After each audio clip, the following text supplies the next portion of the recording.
The Secure Production Identity Framework for Everyone, SPIFE, is a set of open source standards for securely identifying software systems in dynamic and heterogeneous environments. Here we have with us Akash Goyal, Senior Security Expert at SAP Labs in India, to talk on authenticating distributed systems using SPIFE IDs over Kubernetes cluster. Okay, yeah, thank you so much. Hi, everyone. So let's jump into the topic. So what we will be covering in this discussion is we will talk about why Kubernetes security is important. Then we'll talk about SPIFFE, which itself means Secure Production Identity Framework for Everyone. Then we'll jump into the concepts and components of the SPIFFE ID itself. And then basically we'll discuss how we can enable Kubernetes security using SPIFFE. Then finally, we have a demo also, and I have designed a small architecture for that. Based on that, we can do a demo. Now, let's understand why SPIFFE is important, what problems it is going to solve here. So these are the list of the problems, right? Secret zero problem, which is something I would say a very important one. Like, we can't have a single private key or a single password for all of your crown jewels or servers or containers, everything, right? It has to be segregated and it has to be rotated thoroughly. Then it's the other important feature, I would say security problem is insecure service to service communication or lack of trust between workloads, right? So they don't trust each other, or let's one service, if you want to communicate to other service, there's no trust, right? So it can basically, it's something it's an internal domain environment, and everyone can access anything else based on the, if we have something kind of a higher privileges. Similarly, we talk about the insecure microservice endpoints also, and these endpoints can be internal or external, right? So this is something, a problem which we are going to look how we can mitigate it. Let's jump into the SPIFFE. SPIFFE, like I told, it's Secure Production Identity Framework for Everyone. It's an open source standard which will basically help you to design your distributed systems or containers or applications in such a way that they can mutually authenticate with each other. So it is not just limited to one boundary. We can even federate with other boundaries, other organizations also. It's totally it is something which can be expandable to no limits, and it provides us a capability of bootstrapping the identities to the container itself. So it will solve multiple problems, and we'll talk about it going ahead. There are some common implementations of SPIFFE framework which has been utilized by many, I would say, open source organizations. And I think very, I mean, I would say most of them we have seen across, specifically Istio if I talk about, or HashiCorp if I talk about, right? So these are very important, I mean, I would say the famous implementations of SPIFFE framework. Now let's discuss about the components itself, or what itself is SPIFFE. SPIFFE is, this is a format of a SPIFFE ID actually. So that's how it has been represented. It's a URI format which starts with a SPIFFE:2/. Then the domain is something, a namespace or your particular application domain or a work domain. And workload identifier, it's something with your application itself or the container itself. That's how we basically define a SPIFFE ID. And what is SVID? SVID is SPIFFE verifiable identity document. This is something, it's X509 certificate, which is cryptographically signed document, and which would be given to each and every workload or application which is running on that particular node. And that's how all the workloads or containers will basically identify themselves on that particular trusted domain, I would say. Other components which will be there in this particular implementation is workload, which would be your application itself, a container, whatever we can say, a pod. It can be a pod also, yeah, for sure. And then workload API, it's something how the workloads, the pods will basically consume, or they would get the SPIFFE IDs. So that's something with the help of workload API, they'll get those IDs. Trust domain, like I explained, it's a namespace where your application will be hosting. And trust bundle will be the set of certificates with the help of which your workloads will be identified.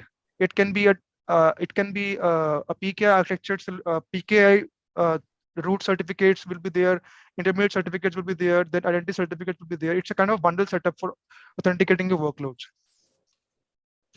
Now let's talk about Spire. Spire is something like other implementations. It's also an implementation of SPIFFE, which performs, again, node attestation and workload attestation.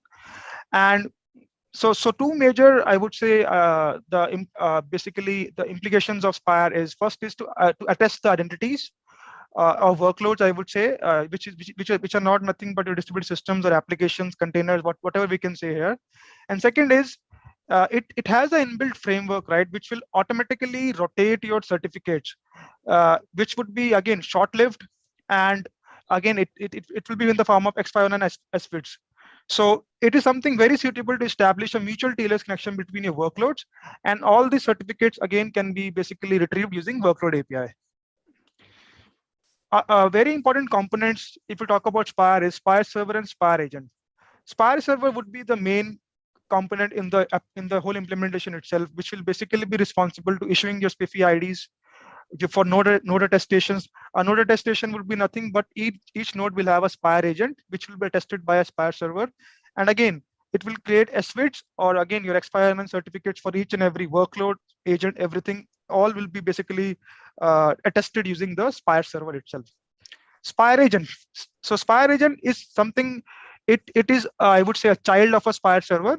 So it would have a it will get attested by Spire server, and once attested, then it can further attest the workloads. So it's a kind of a chain here, right? So all those workloads will then further be attested using Spire agent. And again, we'll have a SWIT for each particular workload attested. So one certificate will have only one SWIT, or we can say one identity assigned to it. Now, how we can register workloads on Spire? That's an important thing. So there's a process for doing that. Whenever we want to register a workload on Spire server itself, we need a parent ID, we need a SPIFFE ID, and we need a one or more selectors here. Now, what is a selector here? Selector is something. So one node can have multiple pods running, right? So how we can identify that which particular pod has a which particular SPIFFE ID? So in order to make it simpler possible, right? We have different selectors available in the SPIFFE framework itself. We have Unix selectors, we have Kubernetes selectors, we have Docker selectors. What is the role? What is happening here actually?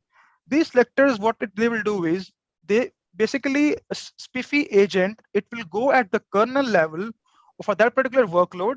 It will check at what process ID that particular workload is running, and it will attest. Then the Spire agent, with the help of workload attester, it will attest that particular workload using whatever selectors you assign to them. If you assign, suppose a user level attestation, then the user attestation will happen. Pod level, like suppose the workload is running in which particular namespace, or what is the label of that pod, right? All those things, it's something configurable. Or let's say if you have a Docker level attester, right? So what image ID you're binding to it, that's how we can attest it. Workload API, like I explained previously also, it's another very important component, which will again help you to retrieve those SPIFFE IDs. Then again, the short-lived keys and certificates can be retrieved by the workload. Private keys can also be retrieved, which can be again used to sign the workload data. Then certificates, yeah, that's something told also, and we can use it to either TLS or to authenticate workloads themselves. And that's how, so basically it's a whole trust of bundle SWIT certificates, which can be retrieved using workload APIs. Some additional capabilities, if I talk about Spire here, is, so Spire can also, Spire agent, sorry, can also work as a client for the workload API. So if we just focus on this command, I will also basically focus more during my demo also, and in the architecture diagram also, we'll discuss more about these things.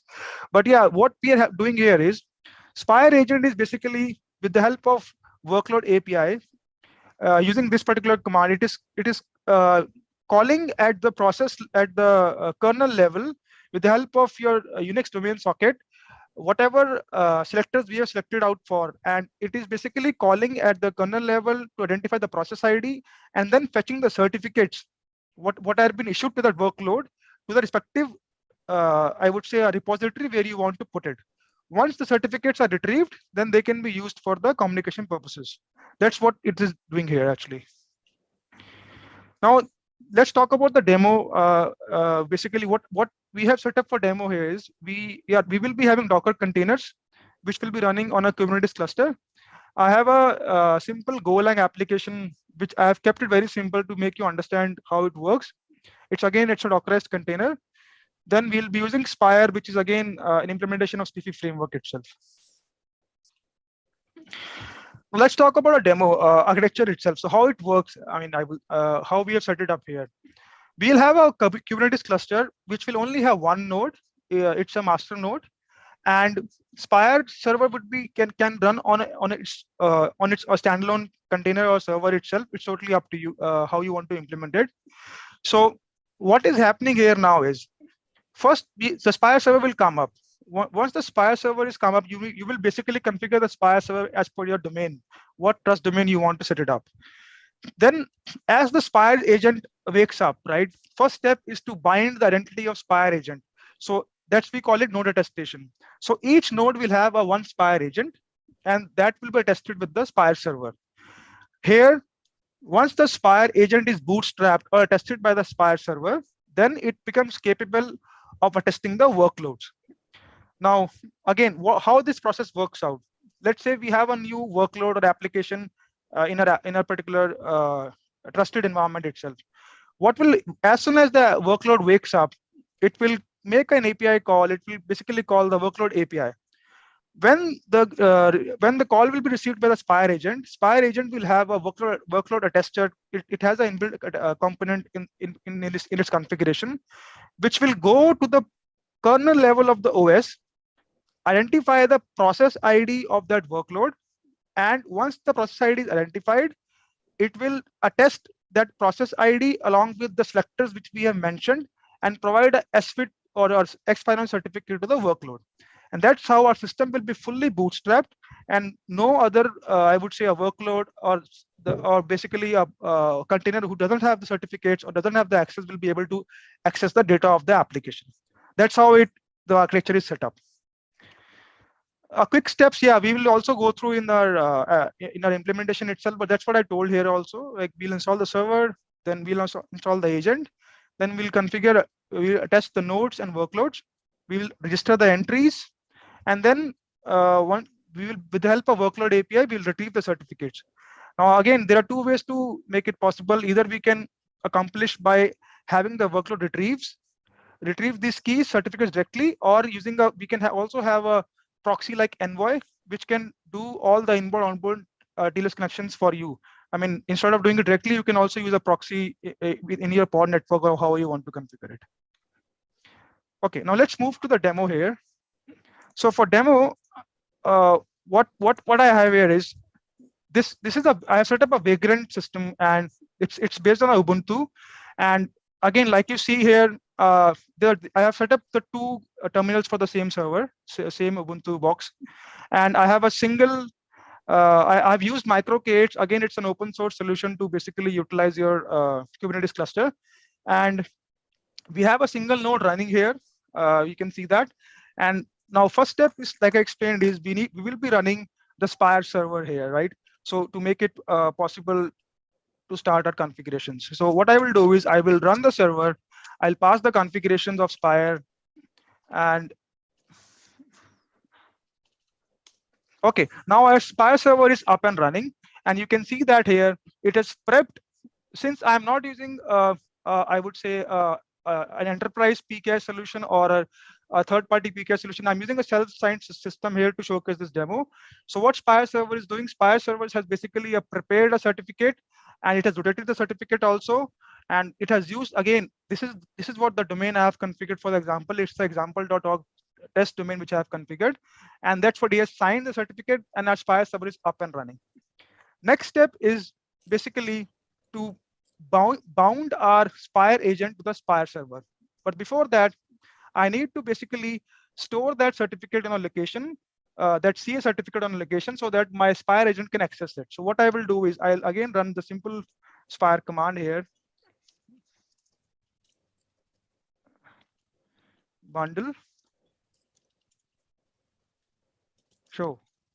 So this is the root certificate, I would say, which Spire server has generated. I'll just copy it, and simply I'll basically store it in a location where it is something easily accessible. Bootstrap _ cert. Yeah. So I'll paste it here. Once pasted, save it. And if you want, you can cat also, just to verify that it has been saved properly. Yeah. Next step would be now to basically generate the token for the Spire agent. using that token, we can bootstrap our agent to the Spire server. Again, how we can do it?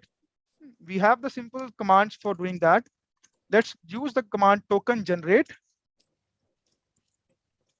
Now we need to mention SPIFFE ID, or I would say the SPIFFE ID of the agent or the node attestation, what you want to attest here, right? So we know that example.org is our trust domain. And let's say we want to attest this particular agent, we will giving the agent name as Spire agent, for example. It can be anything, right, based on the configuration.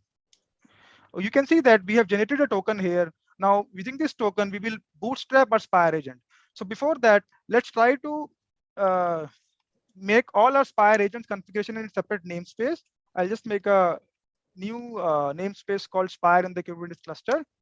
Now, let's copy this token. Let's open the configuration file, which is there to, which will be used basically to run our Spire agent. Now, what I'm doing is I'm pasting a token which has been generated in our configuration file so that I can bootstrap the agent to the Spire server. So now what I'll do is I will apply this particular agent, basically the configuration file in my Kubernetes cluster. And once applied, next step is to run this particular Kubernetes, this configuration file. So how I'm running it here? So I am running it as a daemon set. So why I'm using a daemon set? Daemon set is something which is used in Kubernetes cluster, which will basically run the Spire agent on each and every node which is there on the Kubernetes cluster. Since in our case, we only have one node, so we only have one agent running here, and that's where it is basically run. Now, if I try to get the pods, Spire, you can see that our Spire agent is up and running. And if you closely monitor here, Spire server has signed an X-file and again SFID for our SPIFFE agent, which has been listed here, right? So that's how our Spire agent is now fully bootstrapped. Next, let's run a workload or an application on our SPIFFE on our Kubernetes environment. Let's see how we can bootstrap it. I have created a simple I'll do LS here. I have a simple Go app which I'll be using here to showcase you how we can bootstrap it. So I will be applying this particular application in my Kubernetes cluster. And if you notice this, so this is the pod which is being created, and it has been running now in our Kubernetes cluster. Now it is running in a default namespace, and we have set up our Spire configurations in a Spire namespace. It is totally up to you guys how you want to configure it, but just to basically make it simple and segregated, I have kept it in this way. Now our workload is up and running. Next step is to basically attest this particular workload, or to generate a SBIT for this workload, which will be again attested with our Spire server. How I'll do it? Again, we have a set of commands for that. So what I'll do here is I'll basically run the Spire server. Next step is to create an entry. And by creating an entry, I will be using a parent ID. So parent ID here would be my agent, right? Or the node itself, where this particular workload is running. So this is running on a Spire agent, if you remember, right? See here, it is running on a Spire agent. Now, what would be my, now this is something, my SPIFFE, I will be using a SPIFFE ID to whom I would be basically testing this particular SBIT. This would be my workload itself now, right? So if now this workload, right, again, it would be hosted in the example log domain, since we have configured that.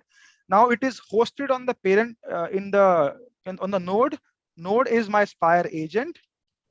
And now let's give the name to this particular workload. Let's say it's a Go app, right? Now we need to pass the selectors. Based on that, how we will basically identifying this particular pod on that particular node. And selectors which I'll be using here, because I'm using Unix here. So Unix, let's say UID, and let's say 0. I'm giving a particular ID to that selector.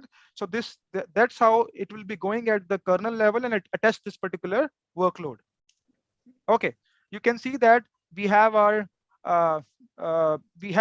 SPF ID generated for the workload, and you can see SPF ID for the workload is here, and for the parent is here. And you see here, Spire server has signed that particular SPF ID for that particular workload. And if you want to see all the entries, there's a quick command. Basically, we can do that using entry show, right? It will show you how all the entries which has been issued so far in the Spire server. Now, let's try to browse our application on the Kubernetes cluster itself using certificates we have generated.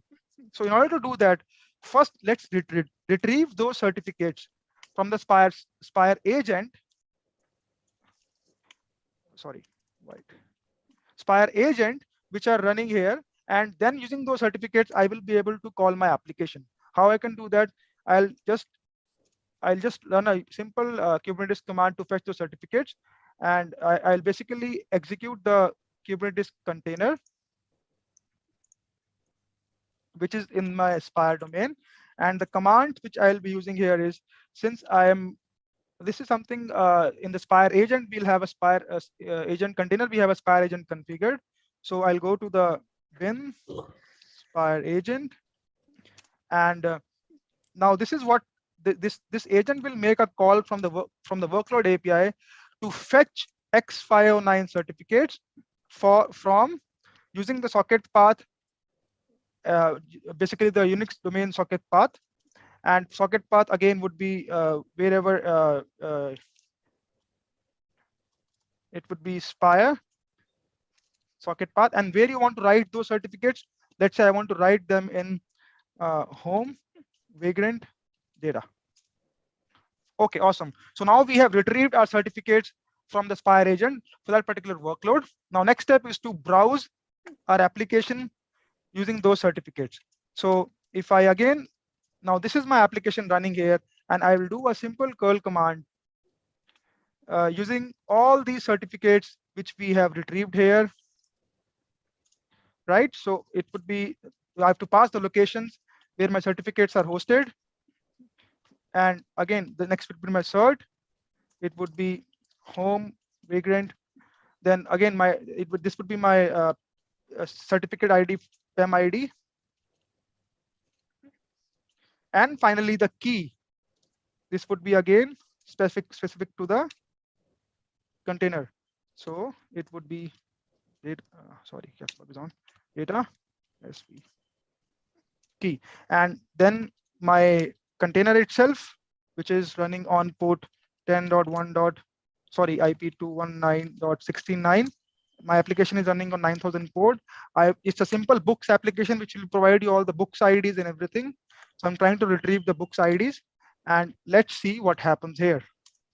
Okay, now you can see that it has made a TLS handshake, and it has retrieved all the books information from the application.